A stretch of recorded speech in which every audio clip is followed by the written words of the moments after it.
Hi, in this video we are taking the first steps towards designing a sequential circuit.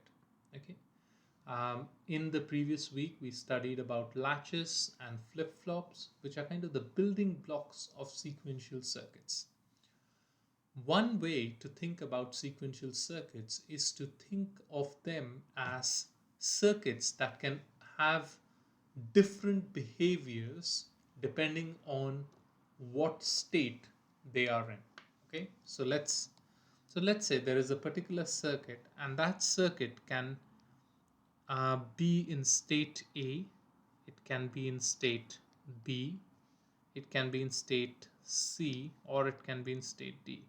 So there are four possible behaviors that this circuit can take depending on which state A, B, C, or D the circuit is in. Now, if the circuit is in state A and an input comes, it gives a particular output, and let's call that output MA. Okay, and of course MA depends on what the input is going to be, and let's call this input let's say DA. Okay, similarly, if it is in state B, you give an input D and it gives you an output MB. Okay, the inputs are basically the same, so we don't have to distinguish it, right? So the input is D even when you are in state A, and it gives you a particular output. If you are in state C, you get an input, you get some different output. And similarly, here you give an input and you get an output. Okay. So the circuit can behave in these different states. Now remember, in a combinational circuit, you can't do this, right? If you, in a combinational circuit, you give a particular input, you will always get a known output. That output is not going to change with time. Understand?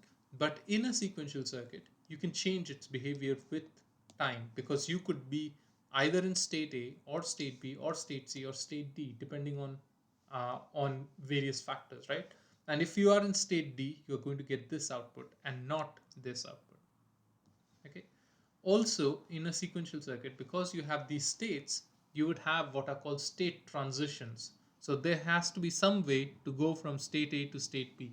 So the circuit can move from one particular configuration to another configuration. And similarly, it can go from, let's say, B to C, or maybe it can even go from B to D. It can go from B to A, and so on and so forth. So there can be various kinds of state transitions. Okay, so that's the basic idea of sequential circuits. In the next video, let's take a concrete example of a sequential circuit and see whether we can analyze and whether we can see how the sequential circuit works.